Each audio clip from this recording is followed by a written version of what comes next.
Question number 14 कर लिया था, 13 कर लिया था, 13 कर लिया था, 13 किया था, कर लिया भाई 13 कर लिया था। थर्ड पार्ट में तो आपने तो चैटर कर दी वीडियो में। नहीं, one of them is black and other one is red.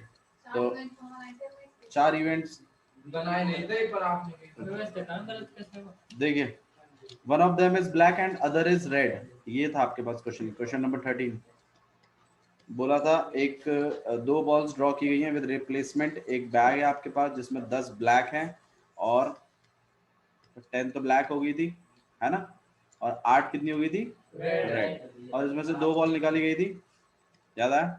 अब क्वेश्चन ये पूछा गया, इस बात की प्रोबेबिलिटी बताइए, one of them is black and other is red, एक ब्लैक है और दूसरी क्या है, रेड है। तो इवन इवेंट सेट कर रहे हैं, फर्स्ट बॉल या फिर एक काम करते हैं, फर्स्ट बॉल नहीं बोलते, बॉल इज ब्लैक बोलते हैं, बॉल इज ब्लैक, और E2 बॉल इज रेड।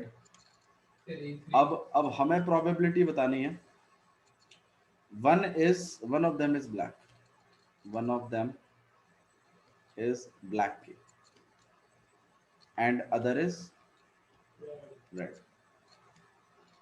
भाई इसी बात की प्रोबेबिलिटी बतानी है ना आपने। तो ये प्रोबेबिलिटी आपकी दो प्रोबेबिलिटियों से मिलकर बन सकती है। मतलब क्या पता पहले ब्लैक आई हो फिर रेड आई हो, या फिर पहले रेड आई हो और फिर ब्लैक आई हो। तो मतलब आपकी ये वाली प्रोबेबिलिटी बनेगी, प्रोबेबिलिटी ऑफ इवन इनटू में प्रोबेबिलिटी ऑफ E2 अपॉन में even plus probability of E2 multiplied by probability of even upon में। लॉजिक समझ में आ रहा है। या तो पहला वाला इवेंट हुआ होगा पहले, फिर दूसरा वाला हो गया होगा, या फिर पहले दूसरा वाला हुआ होगा। भैया आप एक तो दो केसेस बन गए ना यहाँ पे, बोलो बाबा। आपने ना बीच में प्लस कर गए, या तो ये आपने E1 और E2 गलत लगा दिए, रिप्लेसमेंट लिख दिया। हाँ तो ठीक है, कोई बात नहीं नहीं, लगा देंगे। अरे भैया ले, हाँ अब ठीक है। तो बाबू इससे फर्क तो जब कोई नहीं पढ़ना बाबू वो वैसे भी इवेंट हो चुका है, इस बात की बात है। पता लग जाते हैं तो इवन कितना है आपके पास, 10 अपॉन में 18 मल्टीप्लाइड बाय में 8 अपॉन में 18 प्लस 8 अपॉन में 18 इंटू 10 अपॉन में 18। ठीक है, आप क्वेश्चन देख सकते हैं यहाँ पर। 18 का स्क्वायर कितना होता है भाई, 324। 324 एक काम करते, काटा पीटी कर लेते हैं। भैया 2 से काटा पेटी कर आ जाएगा 20 अपॉन 81। भैया तुम जब पता नहीं कहाँ क्या बात होगी, 80 प्लस में 80 ये कितना आएगा आपके पास, 160 अपॉन में 324, और 16 से नहीं कटेगा, 16 से कैसे कट जाएगा, 4 से काट लो इसको, 40 और 8 4 जा, ठीक है, 40 अपॉन में, ठीक है। तो इस तरीके से क्वेश्चन होगा। ओके, नेक्स्ट क्वेश्चन देखिए क्या बोला गया। क्वेश्चन नंबर 14 बोला है, probability of solving specific problem independently by A and B are 1 upon में 2 एंड 1 अपॉन में 3। मतलब क्या है इसका, ए के द्वारा प्रॉब्लम सॉल्व करने की प्रोबेबिलिटी और बी के द्वारा प्रॉब्लम सॉल्व करने की प्रोबेबिलिटी 1/2 और 1/3 है। सही है, okay. If both try to solve the problem independently, find the probability that the problem is solved. हमें जो probability बतानी है ये बतानी है प्रॉब्लम इज सॉल्व। तो ये प्रॉब्लम इज सॉल्व के कितने केसेस बन सकते हैं, या तो ए ने कर दिया हो बी ने ना किया हो, या बी ने कर दिया हो, या बी ने कर दिया हो ए ने ना किया हो, या फिर दोनों ने कर दिया। प्रॉब्लम तो हर तीनों केसेस में सॉल्व हुई है, तो इसके 3 केसेस बन जाएंगे आपके पास। प्रॉब्लम इज सॉल्व के प्रोबेबिलिटी ऑफ ए इंटू में probability of B not, B ने ना किया ए ने कर दिया, या फिर प्रोबेबिलिटी ऑफ ए नॉट और इनटू में प्रोबेबिलिटी ऑफ बी, और या फिर प्रोबेबिलिटी ऑफ ए इनटू में प्रोबेबिलिटी। अच्छा यहाँ पर ए क्या मानोगे तुम, ए इवेंट क्या मानोगे, problem is solved by A, problem is solved by A. और बी के मानेंगे problem Is solved the is solved by A not B not ना माने ए नॉट बी नॉट तो बंद हो गया ना माने ना, वो नॉट लगाने का मतलब ये कि वो नहीं कर पाया, वो कर दिया। अच्छा अब ये प्रॉब्लम सॉल्व की प्रोबेबिलिटी कितनी है? ए की। नॉट तो ये साइड से लगा मैं आपने ऊपर कैसे लगा दिया सर एक ही बात है, ऐसे डैश लगा दो, ऊपर लगा दो। हाँ जी, 1/2। बी के ना करने की कितनी है? 1 माइनस 1 कर दो तो बताओ ना। 1 minus probability of B. 1 minus B probability जल्दी सॉल्व कर बतावा 2/3. कितना आ जाएगा? 2/3. समझ में आ रहा है ना भाई? होने की जब 1/3 है तो ना होने की कितनी होगी? 1 में से माइनस ही तो कर दोगे। अच्छा जी, ऐसे ही प्लस पी ऑफ ए की हाफ ही रहेगी भाई। होने की जब हाफ है तो ना होने की भी कितनी होगी? हाफ ही होगी। प्रोबेबिलिटी ऑफ होने की कितनी है? 1/3। तो ये कितना हो जाएगा आपके पास? हाफ। 1/2. और ये कितना हो जाएगा आपके पास? सॉल्व कर दीजिएगा, ये गेट दैट करें। 2/6 1/6 1/6 6 ले लिया 4 आंसर इज 2। ठीक है, नेक्स्ट देखिए। Exactly one of them solve the problem. तो इसमें ये तीसरा वाला केस नहीं आएगा, सिर्फ ये आएगा और ये एग्जैक्टली वन ऑफ देम बोला है ना, तो इसका भी कर ही लेते हैं साथ ही साथ। मतलब ये वाला और ये वाला सॉल्व करना है अपना। 2/6 एक अपन दोनों चलावा भैया 1/2. 1/2 सही है, ऐसे करना है। क्लियर? ओके, नेक्स्ट देखिए क्या बोला। One card is drawn at random from the well-shuffled deck of 52 cards. If in each of the following cases are E and F are independent events. बोला E और F चेक करो कि independent है कि नहीं है। तो ऑब्वियस सी बात है, आपने probability of E intersection F को इक्वल दिखाना है प्रोबेबिलिटी ऑफ E इनटू में प्रोबेबिलिटी ऑफ F। हाँ या ना? बस ये करना है और काम हो जाएगा। ठीक है, ये आप लोग ट्राई करिएगा। कोई दिक्कत आए किसी क्वेश्चन में तो मुझे बताना। ओके भैया। ओके, क्वेश्चन नंबर 16 देखिए क्या लिखा हुआ है। ठीक है, बेस थ्योरम कराएंगे और आज एरर वाले जो आपके क्वेश्चंस है ना उन्हें भी डील करेंगे। एरर हम बता देते ना आप लोग, Case केस स्टडी में एरर आ रहा है वो आप खुद ही कर लोगे, मेरे बेस थ्योरम कराते। एक हॉस्टल है, 60% of students read Hindi newspaper, 40% read English newspaper and 20% read both Hindi and English. तो ओके, प्रोबेबिलिटी ऑफ एच पता है इसका मतलब आपको? 100 तो यही है 60/100। प्रोबेबिलिटी ऑफ इंग्लिश भी आपको पता चल गया कितना है? 40/100। अच्छा, प्रोबेबिलिटी ऑफ बोथ मतलब एच इंटरसेक्शन ई कितने हैं? 20/100. 60 40 100 है के हाँ बाबू, मैं कुछ कह रहा हूँ। अरे यार ऐसी बातें मत करो, इंटरसेक्शन की बात भी तो है यार, ये इसी में ही तो है। ठीक है ना, जो इसके जो 60 हैं वो इसमें आएंगे ना। चलो ठीक है। क्लियर? अच्छा जी, स्टूडेंट इज सिलेक्टेड रैंडम, एक स्टूडेंट को रैंडमली सिलेक्ट कर लिया जाता है। Find the probability that she read neither Hindi nor English newspaper. ना ही वो हिंदी न्यूज़पेपर पढ़ती है ना ही वो इंग्लिश न्यूज़पेपर पढ़ती है। तो मतलब आपने प्रोबेबिलिटी ऑफ एच, ना ही वो हिंदी पढ़ती है, अनपढ़। ठीक है, नहीं नहीं सही बोल रही हो, ऐसे बोलो। तो एच इंटरसेक्शन ई इसका कॉम्प्लीमेंट ये निकालना है आपने। इसका मतलब ये तो है डी मॉर्गन्स लॉ से, अगर आप कॉम्प्लीमेंट खींचते हैं सबके तो। और ये चीज लाने का मतलब है probability of H intersection E को माइनस करा दीजिए किसमें से? 1 में से। तो मतलब मेन मकसद हमारा ये है, और ये तो हमारे पास है ही। 1 में से इसको क्या कराना है? बस खाली आपको ये मिल जाएगा, ये मिल जाएगा, ये मिल जाएगा। ऐसे खुद प्लान करना है कि क्या चीज चाहिए। ठीक है, तो 1 - 2 1/5 ही है। तो ये 20 अपॉन काट पीट के 1/5 तो लिखोगे, माइनस करोगे कितना आएगा? 4/5। मतलब she read neither Hindi nor English newspaper, उसकी बात की प्रोबेबिलिटी है 1/5। देखो भाई ये निकालना था हमें, ना ही हिंदी पढ़ती है ना ही इंग्लिश। 20/100 से कोई गड़बड़ नहीं हुई, हमें निकालना ये था।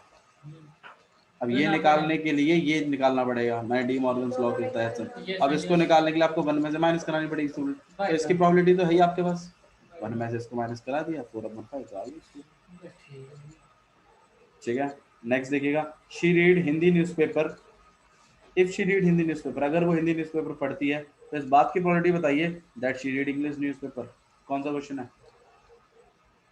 She read Hindi newspaper, condition का गिवन हो गई ये बात कि वो हिंदी न्यूज़पेपर पढ़ती है, तो इस बात की प्रोबेबिलिटी बताओ कि वो इंग्लिश न्यूज़पेपर भी पढ़ेगी। तो मतलब कहीं ना कहीं आपने प्रोबेबिलिटी ऑफ ई निकालना है, कब? जब एच हो चुका है।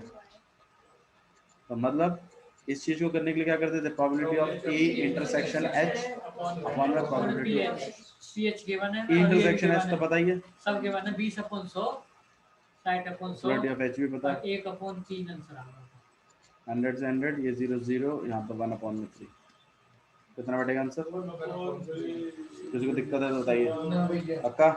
नेक्स्ट देखिए, if she read English newspaper find out that she read Hindi, ये आप खुद ही कर लेंगे, कोई दिक्कत नहीं आएगी। ठीक है, इस एक्सरसाइज के आप सारे क्वेश्चंस कर सकते हैं खुद से। आइए नेक्स्ट थ्योरम स्टार्ट करते हैं, दैट इज बेस थ्योरम। भाई लास्ट एक्सरसाइज है और सब डिलीट है वो, रैंडम वाला कट गया, सब हाँ यू लास्ट सब हां बेस थ्योरम से आगे नहीं पढ़ा है, सब कट वो, सच बताओ। सच में काटता है वो करती। हाँ भैया, रैंडम ये सब कुछ नहीं आ रहा, कुछ नहीं ऐसे करा दिया था मैंने, चलो कर ठीक दिया आपने। ठीक है, अगर नहीं आ रहा तो बहुत बढ़िया बात है। बेस थ्योरम देखिए, तीनों के भी कट नहीं हुए। तो क्वेश्चन इसी पे ही है तुम्हें, फिर हाँ भैया बेस थ्योरम पे इसी पे क्वेश्चन आएगा। 4 नंबर का, हाँ जी, 4 नंबर का क्वेश्चन आएगा बेस थ्योरम पे। इवेंट्स लिखना सीख जाओ, और हालांकि है सिंपल ही है थ्योरम। डेट शीट चेंज हो मैं प्लीज पेपर 8 तारीख कर दी बता। हमें कहीं जाना ना था, 8 जून को 8 जून हो गया फिजिक्स का। फिजिक्स बताओ जाऊंगा मैं नाली घूम के। हाँ भैया, वो डेट शीट चेंज हो गया, हमारा मैथ का 1 को था, अब 30 को कर दिया। तो जून 30 तो नहीं किया ना, मई को किया होगा। बाकी सब तो सेम है हमारे। एक दिन पहले कर दे तो बढ़िया तैयारी हो जाएगी। सही है ना, अच्छा है। भैया मेरे तो बस मैथ ही चेंज हुआ, बाकी सब वही है। तो आगे सोचते हैं अपना सोच रही अब ये देख तो हर लग बेनिफिट उठाएंगे जब में। देखिए बेस थ्योरम में क्या होता है, मल्टीपल केसेस होते हैं, मतलब एक इवेंट को करने के ना बहुत सारे, मतलब कोई एक काम होगा, ठीक है, उसमें बहुत सारे इवेंट्स बनेंगे, E1 E2 E3, इसलिए ये क्वेश्चन है, ये थोड़ा सा टफ बन जाता है क्योंकि इसमें ना मल्टीपल केसेस बनते हैं, और एक इवेंट ऐसा होगा जो कि इन सब केसेस के साथ होता है, ऐसा होगा, और वो गिवन होगा, वो इवेंट मतलब हो चुका होगा, यही गिवन है वो। और उसे हम ए इवेंट मानेंगे, और जितने भी केसेस बनेंगे उसे हम E1 E2 E3 ऐसे मानेंगे। ठीक है, बेस थ्योरम का फॉर्मूला होता है आपके पास, देखिए, और आपसे किसी एक इवेंट के होने की प्रोबेबिलिटी पूछ लेगा, ऐसा कुछ। तो फॉर्मूला होता है आपके पास, सॉरी ए नहीं यहाँ पे, प्रोबेबिलिटी फॉर्मूला होता है कि प्रोबेबिलिटी ऑफ जिसकी पूछी है वो चीज multiplied by probability of A upon में E2, गिवन वाले ऊपर जो पूछा गया है उसको ऊपर रखिए, और फिर इसका रेसिप्रोकल करके प्रोबेबिलिटी लिखिए। रेसिप्रोकल को समझने की जरूरत है कि E2 हो गया, अब ए की प्रोबेबिलिटी। हाँ जी, मतलब इस थ्योरम, ये थ्योरम है, और जितने भी आपके केसेस बने होंगे ना, उन सब के साथ आपने उन सब बातों को नीचे लिखना है। ए अपॉन में E1, मैं क्वेश्चन कराऊंगा, इससे आपको समझ में भी आ जाएगा, यही फॉर्मूला लगता रहेगा। ठीक है, और प्रोबेबिलिटी ऑफ E3 और एंड में प्रोबेबिलिटी ऑफ ए अपॉन में E। किसी में 2 ही केसेस बनेंगे, किसी में 3 बनेंगे, किसी में 4 भी बनेंगे, 4 बन रहे तो चारों लिखने, जितने बनेंगे, और जिसकी आपको प्रोबेबिलिटी निकालनी है उसको ऊपर रखना। क्लियर है? ठीक है, क्वेश्चन देखिए, क्वेश्चन में देखो कैसा क्वेश्चन आता है, ज्यादातर बैग वाले क्वेश्चंस इसमें काफी फेवर करते हैं। ठीक है, और एक्सीडेंट वाले, इंश्योरेंस वाले और एरर वाले, ये सब क्वेश्चंस ज्यादातर आते हैं बेस पे। अगर ड्यूरिंग एग्जाम, अगर आपने जो 15 मिनट मिलते हैं तुम्हें पढ़ने के लिए, अगर तुमने उसी में जाके पहचान लिया कि ये कौन से थ्योरम से आया हुआ है, ये कंडीशनल का है, बेस का है कि मल्टीप्लिकेशन का, तो ये लगा लो तुम्हारी प्रोबेबिलिटी होगी। बस ये पता लगाना है कि ये कैसे होगा। कंडीशन का था आपका चलना छोटा रहे और एक ठीक है, दो बात क्लियर है? चलिए क्वेश्चन देखते हैं क्या लिखा हुआ। Bag 1 contain 3 red ball and 4 black ball, while another bag 2 contain 5 red and 6 black ball। क्या मतलब है इसका सिकंदर? बैग फर्स्ट है, स्टोरी अच्छी रहती है इसकी, फुल फ्लैश समझना है उसको, ठीक है। तो उसके अंदर 3 तो रेड बॉल है और ब्लैक बॉल्स भी है और 4 ब्लैक बॉल्स। बैग 2 भी है,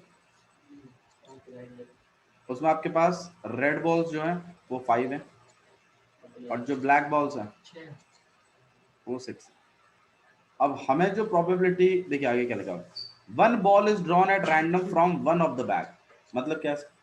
किसी एक बैग में से बॉल किसी हाँ बिल्कुल सही बात है, किसी एक बैग में से एक बॉल निकाली गई है and it is found to be red, और वो रेड पाई गई है। तो ये रेड पाई गई है, ये गिवन इवेंट है, क्योंकि वो रेड बॉल जो आपने निकाली है वो बैग 1 में से भी हो सकती है और वो बैग, तो यहाँ बन रहे हैं केसेस, देख रहे हो? रेड बॉल ये गिवन है और ये इन दोनों चीजों के साथ हो सकता है, बैग 1 में से भी और बैग, मैंने बताया था ना एक गिवन इवेंट होगा वो दोनों केसेस के साथ होगा। गिवन तो रेड है, ठीक है, तो हम यहाँ पर जो अपना ए इवेंट सेट करेंगे, बॉल इज रेड रेड, और इवन और E2, हाँ जी, इवन और E2 ये डिपेंड करता है, जो हमारे केसेस हैं वो डिपेंड करता है कि हमसे प्रोबेबिलिटी किसकी पूछी है, वो बताएगा आपको केसेस क्या बनाने। देखो, तो find the probability that it was drawn from second bag से निकाली, तो भाई वो सेकंड बैग से भी निकल सकती थी वो, तो यहाँ पे मल्टीपल केसेस बन रहे हैं, यहाँ आपने खुद सोचना है। वही बात है, तो लगाने वाली हूं कि सेकंड शायद bag 1 is selected, bag 1 first bag is selected, या फिर सेकंड बैग इज सिलेक्टेड। मैं एक दो क्वेश्चन कराऊंगा आपको अपने आप आइडिया आ जाएगा इसका बेस थ्योरम का, और इसमें कॉन्फिडेंस गेन करो क्योंकि इसी पे सवाल आएगा। ठीक है, अच्छा जी, अब प्रोबेबिलिटी निकालनी है आपने किसकी? सेकंड बैग वाले की, तो मतलब E2 की निकालनी है कब? जब ए हो चुका है, मतलब तुम्हें पता है रेड बॉल आ चुकी है, तुम्हें तो ई बैग 2 की सिलेक्ट की बतानी है, तो यही बताना है ना तुम्हें, तो बता भैया यही बताना है ना। अच्छा जी, अब इसमें हो रहे हैं मल्टीपल केसेस, नहीं तो कंडीशनल से कर देते हैं। बेस थ्योरम कंडीशनल थ्योरम के मल्टीपल केसेस की है, तो प्रोबेबिलिटी ऑफ E2 इनटू में प्रोबेबिलिटी ऑफ A अपॉन में E2, फॉर्मूला तो ये क्या था, और प्रोबेबिलिटी ऑफ E1 इनटू में प्रोबेबिलिटी ऑफ A अपॉन में E1 plus probability of E2 into में प्रोबेबिलिटी ऑफ A अपॉन में E2। बोलो भाई, बोल अरे कुछ ना बोल, प्रोबेबिलिटी ऑफ E2 बताओ मेरे को, क्या कहता है E2? सेकंड बैग सिलेक्ट होने की प्रोबेबिलिटी बताएं। 1/2 भाई, 2 बैग हैं, 2 में से एक सिलेक्ट करना है तुम्हें, कितने फेवर में? एक ही तो है। हाँ, तो बैग 2 की तो निकाल रहा हूँ मैं अभी, ये फॉर्मूला ही तो है, फॉर्मूले की वैल्यू डाल रहा हूँ। E2 बैग 2 सिलेक्ट करना है, 2 बैग है, एक बैग सिलेक्ट करना है, तो ऑब्वियस सी बात है कितना आएगा 1/2। अब बैग 2 सिलेक्ट हो गया, यही तो है इसका मतलब, तो बैग 2 में आप बात करेंगे। अब ए की प्रोबेबिलिटी बताओ तुम, ए मतलब क्या है? रेड बॉल 5/2 क्या है? 5/2 नहीं है, 1/2 1/2 ऐसे लिया कि आपके पास 2 बैग है, तो ये सिलेक्ट करना, तो यही फेवर में बात कर रहा है बाबू। जब आपको सेकंड वाले बैग के निकालने, लेकिन चांसेस तो हैं कि बैग 1 भी सिलेक्ट हो सकता था। ठीक है, बैग 2 की प्रोबेबिलिटी निकालनी, मैं भी बैग 2 की ही निकाल रहा हूँ, ठीक है, लेकिन चांसेस तो है, प्रोबेबिलिटी तो बनती है ना कि 1 भी सिलेक्ट हो सकता था, 2 भी, तो आपने तो चांसेस बताने। फॉर एग्जांपल जैसे हेड, आपके पास एक कॉइन है, मैं कह रहा हूँ टेल आने की प्रोबेबिलिटी बताओ, अब कुछ जरूरी थोड़ी कि टेल ही आएगा, ऐसा तो होता है कि हेड आ जाए, तो वाली बात है, बैग 2 भी सिलेक्ट हो सकता है लेकिन बैग 1 भी तो हो सकता है, तो उसकी भी तो कोई प्रोबेबिलिटी होगी, वो भी मैटर करेगी। तो उसी चीज पे बात, मैं बताऊंगी चलने में। ठीक है। हाँ अगर इसमें एक ही बैग होता तब तो वही वाली बात। अच्छा नीचे चलने वाले को देखो, 1/2 Even क्या? 3/7 इंटू 3/7 बस प्लस वाला बैग, कौन सा? दो इवेंट में से 5/11 दो बैग में से एक बैग सिलेक्ट करना है, कितना होगा? 1/2 इंटू अब पहला बैग 3/7 सिलेक्ट हो गया, 3/7 तीन प्लस कर को into 1/22 नहीं है, 5/22 प्लस ठीक है। अच्छा जी नेक्स्ट वाला देखिएगा, कितना आ जाएगा आपके पास? 1/2 1/2 और इंटू में 5/11। आपने तो बस वो खाली क्या करना है, सॉल्व। नहीं 5/11 से 5/11 ऐसे नहीं कटेगा, प्लस में एलसीएम एलसीएम लिया जाएगा, ऊपर वाले तो मल्टीप्लाई होंगे। 5/22 यहाँ पर 3/21, कुछ भी आप 3/14 और प्लस 5/22, कुछ भी आपने मल्टीप्लाई नहीं करना है। मैं फिर कह रहा हूँ आपसे, जब तक बहुत ज्यादा रिक्वायरमेंट ना कुछ कटिंग करनी है फालतू फंडिंग। देखो कैसे करेंगे क्वेश्चन सॉल्व। 5/22 नीचे का एलसीएम ले रहे हैं, लेकिन एलसीएम जरूर ले रहा हूँ लेकिन मल्टीप्लाई नहीं करूंगा, ठीक है। इधर कर देंगे, यहाँ कितना आ जाएगा आपके पास 66, ये कर सकते हैं। 14 5 70, 70,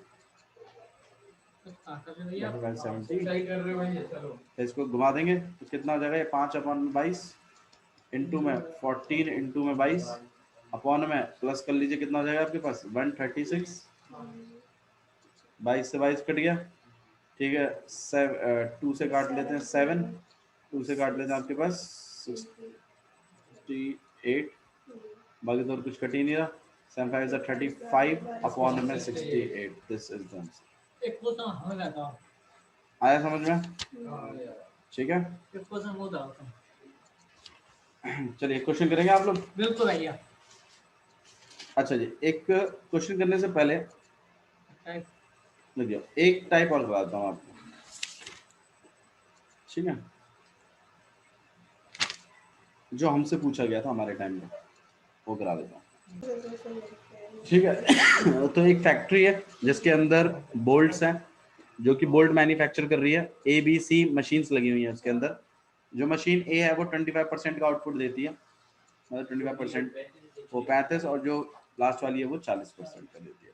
बोला उनके आउटपुट्स में से अगर 5, 4 और 2% डिफेक्टिव बोल्ट्स निकलते हैं, खराब बोल्ट निकलते हैं, चूड़ी टूटी हुई है, कहीं शेप कट गया, या कुछ भी लगा लो, ठीक है, ऐसा हो रहा है। पहली वाली में 5%, दूसरी वाली में 4% और तीसरी वाली मशीन 2% रिलीज कर रही है डिफेक्टिव बोल्ट्स लगातार, ठीक है। अब bolt is drawn at random, एक जब सब मान लो फैक्ट्री में से बन के आ गए बोल्ट, अब मैंने क्या रैंडमली एक बोल्ट पकड़ लिया और मैंने देखा अरे ये तो डिफेक्टिव है। अब इस बात की प्रोबेबिलिटी बताओ कि वो बी मशीन का है, तो चांस है ना कि वो ए का भी हो सकता है, वो बी का भी हो सकता है और वो सी का भी हो सकता है। यहाँ केसेस बन गए ना मल्टीपल, और ये डिफेक्टिव बोल्ट तीनों को बिलोंग करता है, तीनों में से किसी एक को बिलोंग करता है। मुझे नहीं पता ये एक्चुअल किसका है, लेकिन मुझे तो प्रोबेबिलिटी जाननी है कि बी का ही है। भैया समझ रहे हो? एक बात पूछो, हम गिवन हमें चाहिए। अब गिवन क्या है ये बताइए। चलिए मशीन में गिवन ये कि बोल्ट वेरी गुड, ये बात पहचाननी है आपने कि बोल्ट इज डिफेक्टिव। बोल्ट क्या है? डिफेक्टिव। अब इवन इवेंट क्या है? Bolt is manufactured by machine A. Manufactured by very good, bolt is manufactured by A. E2 क्या है? बोल्ट इज, समझ गए ना तुम लोग? और E3 क्या है? वेरी गुड, सी, ठीक है। और हमें जो प्रोबेबिलिटी बतानी है वो E2 अपॉन ए की बतानी है। बोल्ट डिफेक्टिव मिला है, पहले हो चुका है ये। अब तुम इस बात की बताओ कि वो बी से मैन्युफैक्चर्ड है। भैया नहीं आप गलत बता रहे हो, कहाँ लिख दिया बी? बी लिख दिया, चुप रहे, निकाल लिया चुप रहे। तो प्रोबेबिलिटी ऑफ E2 इनटू में प्रोबेबिलिटी ऑफ A अपॉन में E2, अब प्रोबेबिलिटी ऑफ E1 इनटू में प्रोबेबिलिटी ऑफ A अपॉन में E1, probability of E2 into में probability of A upon E2 plus और plus probability of E3, probability of A upon में। Logic clear है? E2 क्या भाई? E2 है भैया बोल्ट B से तो बोल्ट जो है वो मैन्युफैक्चर्ड बाय मशीन बी है, 35 अपॉन तो 100 35 अपॉन 100 लिख लूं E2 की जगह, हाँ भैया 35 अपॉन तो 35 अपॉन में 100। अब मशीन बी का मैन्युफैक्चर्ड बोल्ट है, अब डिफेक्टिव होने की प्रोबेबिलिटी बताओ। तो भाई दी तो रखी उसने 4%, तो 4 4 अपॉन 35 नहीं आया, ऐसे ही पूरा कर पाएंगे? भैया ये 4/35 नॉट चाहिए नहीं, आएगा 35 4% है, तो 35% करके आएगा ना 4/35 4 अपन 35 और अपन 35 पूछ रहे हैं, 4% ही है। और अपॉन में E2 भी तो है अपॉन में E2 अरे नहीं यार, E2 हो गया यार, मशीन बी सिलेक्ट हो गई, बोल तो दिया। अब ए की प्रोबेबिलिटी बताओ कि डिफेक्टिव है, तो मशीन बी में आ गए, अब हम उसके डिफेक्टिव की प्रोबेबिलिटी बता दी, 4% निकलते हैं उसमें से। क्लियर है? लो अब नो एरर वाला क्वेश्चन दिखाओ।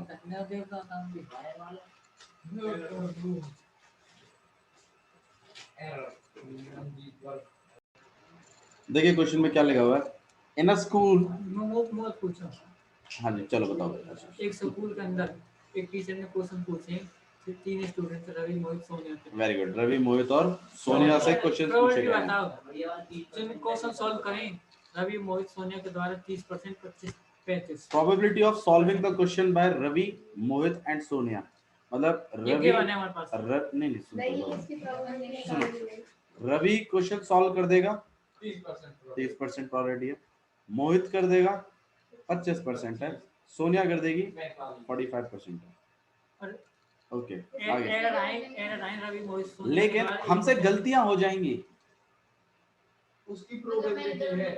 हाँ मतलब हमने सॉल्व किया, देखो सॉल्व करना लेकिन एक्यूरेट आंसर आना अलग बात है। ये सॉल्व तो आर्यन भी करता है, लेकिन he never get the right answer.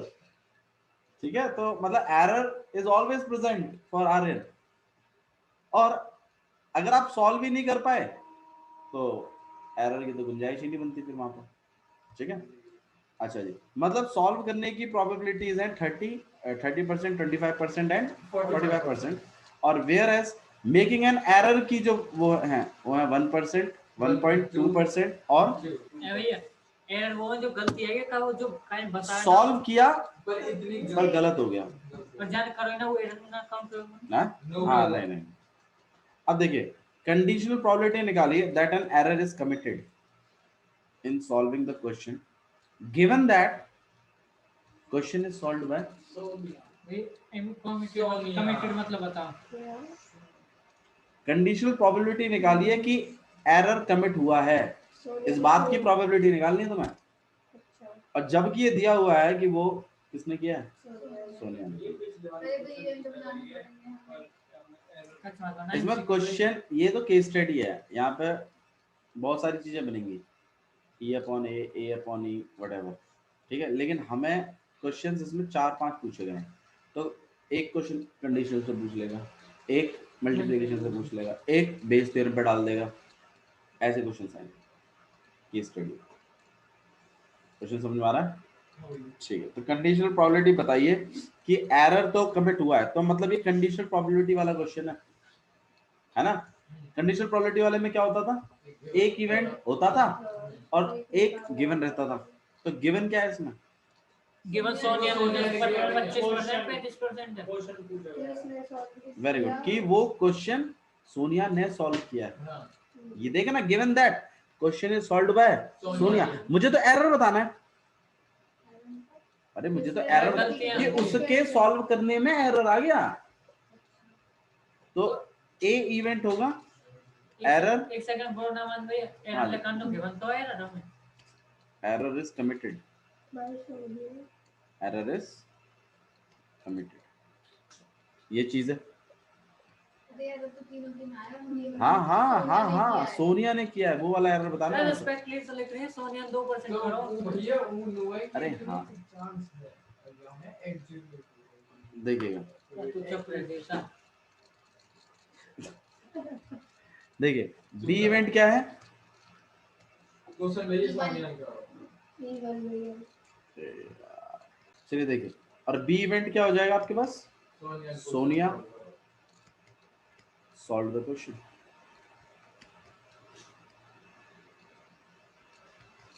और हमें जो प्रोबेबिलिटी बतानी है वो किसकी बतानी है? हाँ जी, हमें बतानी है कि एरर अकर हुआ है और सोनिया ने सॉल्व किया है, सोनिया ने सॉल्व किया है और एरर अकर हुआ है। तो भाई सोनिया वाले केस में चले जाओ, इसमें आ जाइए,